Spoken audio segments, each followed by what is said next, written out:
I'm Francesca Maxime. And I'm Matt McClure, and this is Currents. They're using new media to fix the busted halo. How many balls can we keep juggling in the air and keep doing different kinds of forms of media while we're doing it? Later, we meet one of the men who's really doing the repairs. And the mission has always been to talk to spiritual seekers. This enormous generation of people that are spiritual but not religious. And a cancer survivor pays it forward. Explaining to the patient what we went through, our experience, and hopefully they gain some strength, some comfort, less anxiety.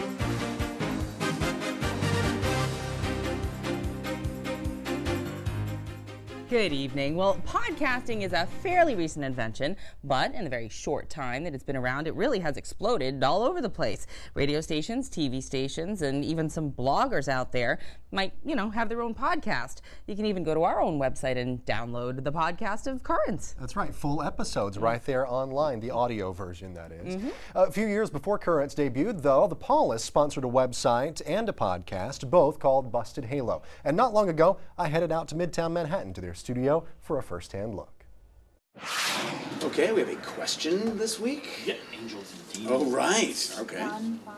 Good to go. Oh, hey, guys. Hey, Matt. Hey. How's it going? Oh, yeah, I'm kind of slumming it today, because I don't have to worry about the cameras. The microphones don't really pick up the T-shirt here, so I thought I'd...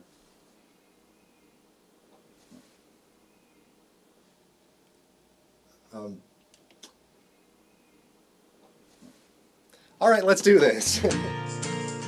Welcome to the Busted Halo Cast. I'm Mike Hayes. I am Father Dave Dwyer of the Paulist Fathers. And I am Brittany Janis. And on today's Busted Halo Cast, We've got questions, as always, questions of faith, and today it's about angels and demons. Uh-oh. In fact, just a couple days ago at Mass, I was preaching, it's that one where they all go into the pigs, and the pigs jump off the cliff. And they're like, send us into the pigs. Is it like Danny DeVito as the penguin? I think that means our angels and demons discussion is complete. I have now officially ruined the podcast.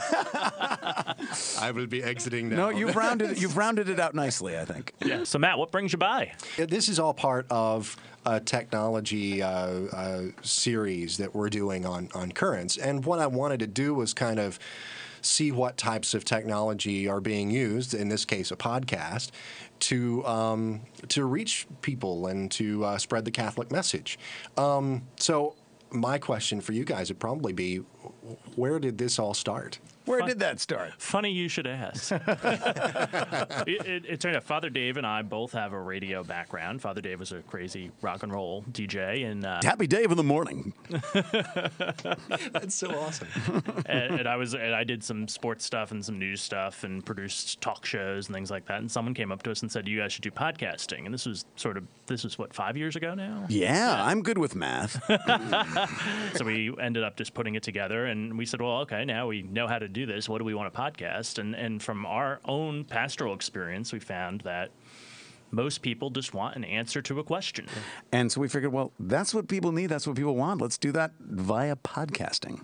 You guys have had, obviously, a lot of questions. I think, today was number 205? Mm-hmm. Podcast 205. Podcast number 205. Would you step forward, please?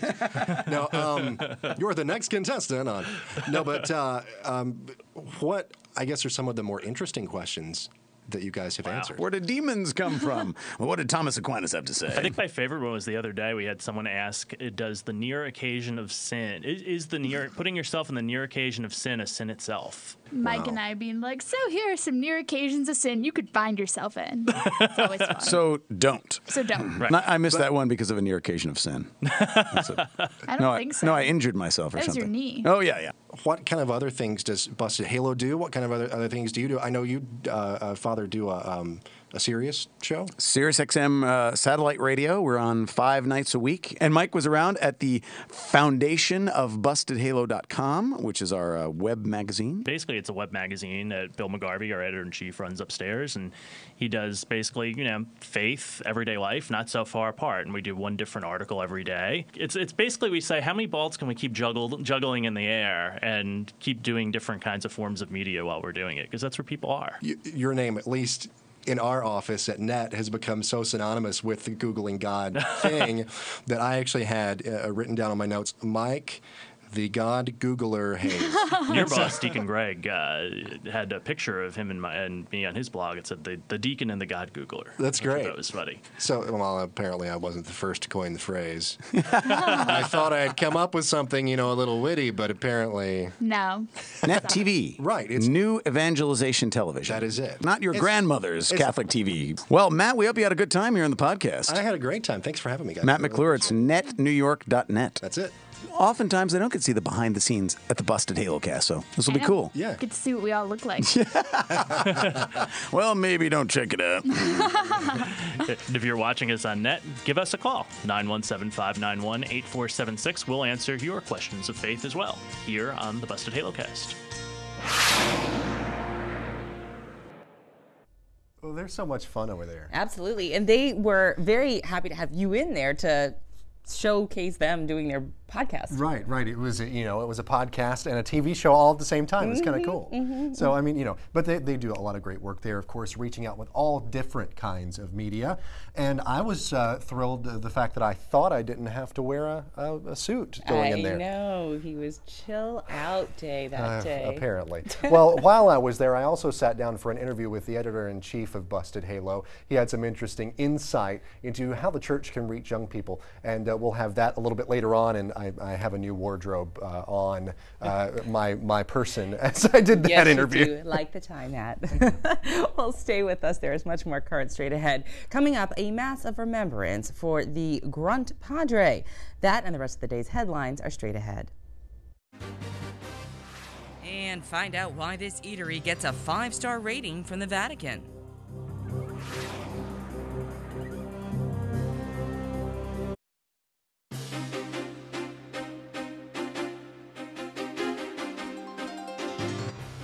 Welcome back to Currents. I'm Francesca Maxime. And I'm Matt McClure. Coming up later, giving something back, the inspiring witness of a cancer survivor. But first, let's have the day's headlines. A familiar face in the world of politics and journalism has died. Longtime political columnist and TV commentator Robert Novak was 78 years old. He had battled brain cancer for about a year. He was with CNN when the network first went on the air in 1980. Born Jewish, Novak began going to Mass in the early 90s and eventually converted to Catholicism. South Korea is mourning the death of its first Catholic president. Kim Dae-jung died today at the age of 85 after being hospitalized a month ago with pneumonia. A cardinal in Seoul praised Kim's dedication to human rights and his work to bring democracy to South Korea. A group of American nuns wants to know why they're under investigation by the Vatican. The Leadership Conference of Women Religious says that there has been a lack of full disclosure about the motivation for the investigation and who's paying for it. Earlier this year, the Vatican said it would look into whether some sisters in the U.S. were straying from church teaching. A Staten Island native known as the Grunt Padre will be honored at a special Mass at the National Shrine in Washington next month. Father Vincent Capodanno was a Navy chaplain who was killed in Vietnam while ministering to Marines. The Vatican is considering his cause for sainthood. Well, just one day after a similar case in Georgia, bishops in Florida are calling for a stay of execution for a man scheduled to die tomorrow. John Richard Merrick was convicted of a 1983 killing. Other inmates claim a co-defendant who has since been killed confessed to that murder. The Florida bishops say all people have dignity, and life in prison without parole satisfies the need for punishment. Hurricane Bill is spinning out in the Atlantic, packing winds over 100 miles an hour. Forecasters say they expect the storm to keep getting stronger over the next few days as it skirts by Caribbean islands before taking a turn to the north. Meanwhile, a delegation of American Catholic bishops is in Cuba to follow up on hurricane recovery projects the church is already funding there. The Cuban Catholic Church received more than $860,000 from churches in the U.S. after 3 powerful hurricanes hit the island last year. While there, the bishops also say they're sending a message to the White House to move more quickly to improve relations between the U.S. and Cuba. Well, the U.S. Bishops' Conference has released a new volume of Pope Benedict's writings titled Family. It is part of the Pope Benedict XVI Spiritual Thoughts series. Archbishop Joseph Kurtz of Louisville, Kentucky, says the latest volume is a consistent defense of family and of marriage. And if anybody over at the Vatican wants to get a bite to eat while reading what the Pope has to say, they might want to check out a certain sandwich shop. I know I do, as we now hear from Rome Reports. On this less traveled street behind the Vatican colonnades, Giuseppina Guori's customers have a clear view of the Pope's window as they eat. You can say that this is the sandwich shop of the Vatican. Everyone that is here is from the Vatican. Journalists, priests, cardinals. These are all our friends that come here. Pina, as her customers affectionately call her, is well known in and around the Vatican for her trademark porchetta, or pork sandwiches, which she humbly says are the best in the world. High-ranking Vatican officials and lay people alike all come to Pina to try her famous sandwiches. This Franciscan Capuchin couldn't resist the urge for doubles. It's the second time I come. Yesterday I came for dinner and it was great, so I came back again this morning for lunch. Giuseppina has forged special friendships with customers outside her shop, like with German Cardinal Joachim Meisner, who wrote about her and her shop in one of his books. I thought he had become Pope because when I heard on TV that they had elected a German Pope, I was convinced it was my Meisner. After the conclave, he came to visit me and told me the new Pope had cried on his shoulder. Even Cardinal Ratzinger used to buy bread from Pina before becoming Pope. She said he remembered her the last time she went to an audience and greeted him. I said, Your Holiness, and he was quite happy to see me. I still remember when he used to come by here. Her humility and affection with the Vatican community have won her special gifts, like this certificate from the Vatican, blessed by the Pope, commemorating her 30-year wedding anniversary. For Pina, her shop is more than a business. It's a special meeting place for both her and her customers.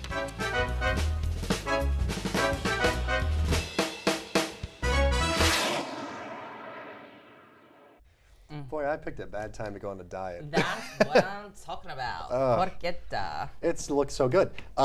And you know, there's actually a lot of sandwich shops, of course, here in Brooklyn. We live in a great, or we work in a great neighborhood for some good sandwich shops. So you got to go check those out. I can't because, like I said, I'm on a diet. I know I noticed that today. I didn't say anything, but that's good. I'm now. You might inspire me. I just had my normal turkey sandwich. I'm kind of bored with that. So if I can't do the porchetta, maybe I'll join you with the Slim Fast. Well, yeah, do that. Yeah, do that.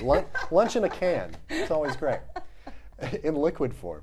Well, stay tuned. We have much more currents coming up straight ahead. Coming up, rethinking media as the landscape changes. But everybody from the New York Times down to the local Diocesan newspaper is struggling with the same thing. How do we keep readers? How do we keep eyeballs?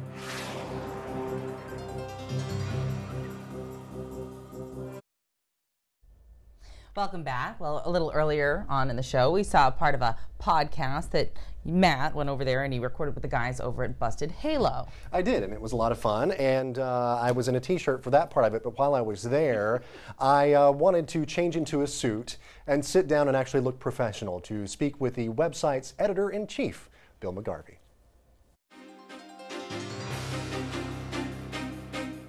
Bill, thanks for having me today. I appreciate it. Thanks for coming by. Good to see you. First of all, I just wanted to start out. Tell me a little bit about yourself and how you got involved in this whole Catholic media thing. It's completely kind of happenstance, to be honest with you, Matt. I for years, I'm a musician. I've moved to New York, and I'm a songwriter, made secular music, and still do. For a long time, toured, et cetera, and I happened to have a college degree in English, an English major, and along the way, rather than sort of bartender or wait tables, I was fortunate enough to get jobs doing editorial sort of temp work here and there. And then a friend of mine from America Magazine and Commonwealth Magazine, both Catholic magazines who were friends, called me and told me about this thing Busted Halo that was looking for an editor-in-chief. And so I applied, not really knowing anything about it, but that sort of just kind of fell into it.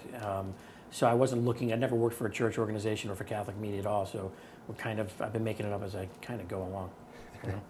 Well, that's always good. Now, that's kind of how I operate all the time. Exactly, right. So what does media in the Catholic Church look like today? I mean, it's changing. It's the face of Catholic media, like media everywhere, is changing. I mean, we often talk about here at Busted Halo that, you know, coming from a print magazine background, but we're doing video on our site. We're doing a lot of interactive things.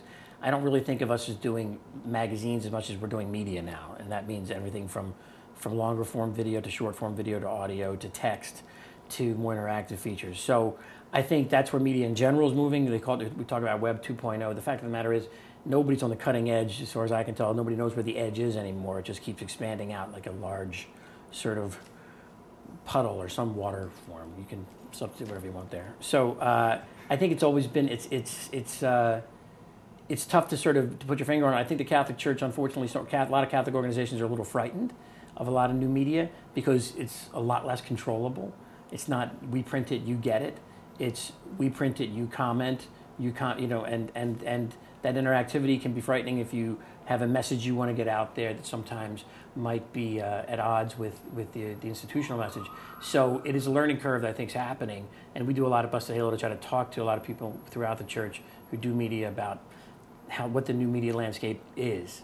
So it's, I think, slowly, you know, it's moving into the 21st century. It has to, but everybody from the New York Times down to the local diocesan newspaper is struggling with the same thing. How do we keep readers? How do we keep eyeballs? And it's hard. So I think it's on a learning curve like everybody is.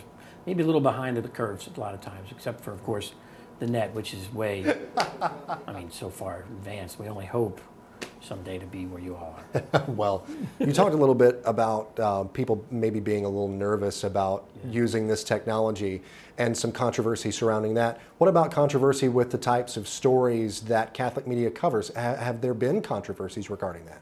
Sure. I mean, and truth be told, BustedHalo.com, the website that I run, it's started by the Paulist Fathers and owned by the Paulist Fathers, and the mission has always been to talk to spiritual seekers. The Paulists have had a charism. They were founded by Father Isaac Hecker, who was a convert. The fact, the charism has always been about talking to people outside the church. So, truth be told, we obviously are owned by a Catholic organization, and if you look at our website, there's tons of Catholic content. But our general sort of mission is to talk to spiritual seekers, which is this enormous generation of people that are spiritual but not religious. So that means we have to talk about reality. So, you know, if there are hot button issues in terms of course, sex and sexuality are always hot button issues. So if you talk, we recently had a good friend, Sister Bernadette Reese, who's a daughter of St. Paul, a traditional sister in her habit, talking to her openly gay cousin, who she's known since they were children, about, you know, the church and about faith and about his sexuality and her sexuality. And it wasn't like coming up with any great doctrinal mess. It was just talking about relationally. And that gets a ton of attention because these are issues that people are trying to deal with and talk about it and talk about within the church and outside the church. So you can sometimes, some people's feathers can be ruffled, but the fact of the matter is we're trying to talk to the world. And if you're not if you're not on the web talking about the issues that are relevant to then you're not talking to people.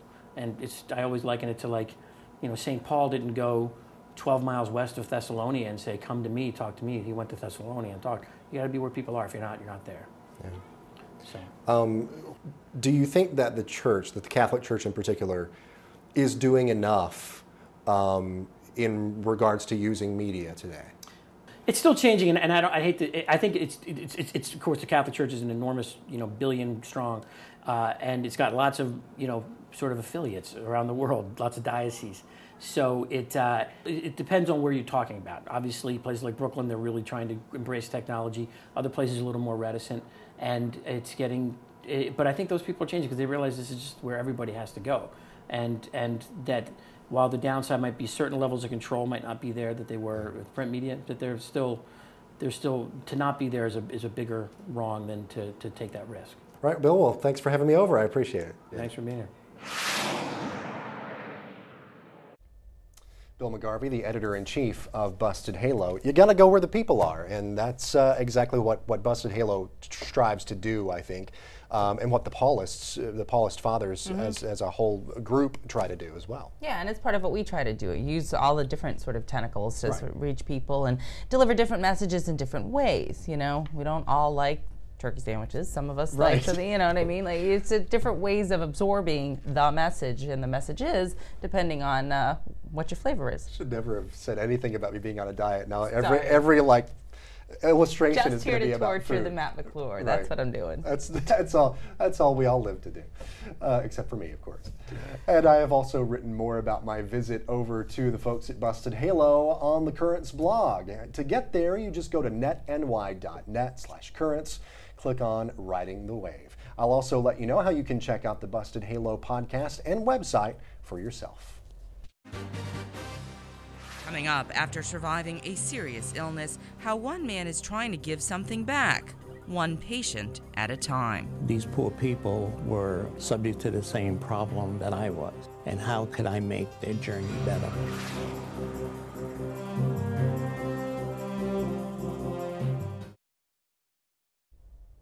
Last night, we met some local chaplains who are ministering to people who have terminal cancer.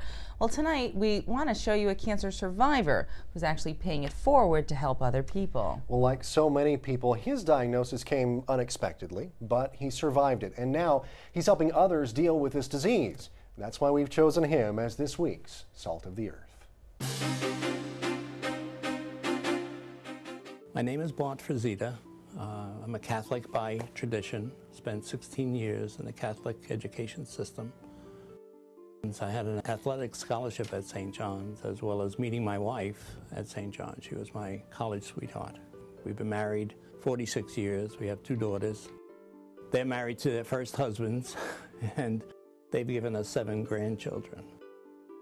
Spent 40 years in my employment life in the insurance and reinsurance industry. Been the CFO of major reinsurance companies, and in January of 1999 decided to reduce my work schedule, being the CEO of a U.S. operation of an international consulting firm. The idea was to work 5 years and then retire.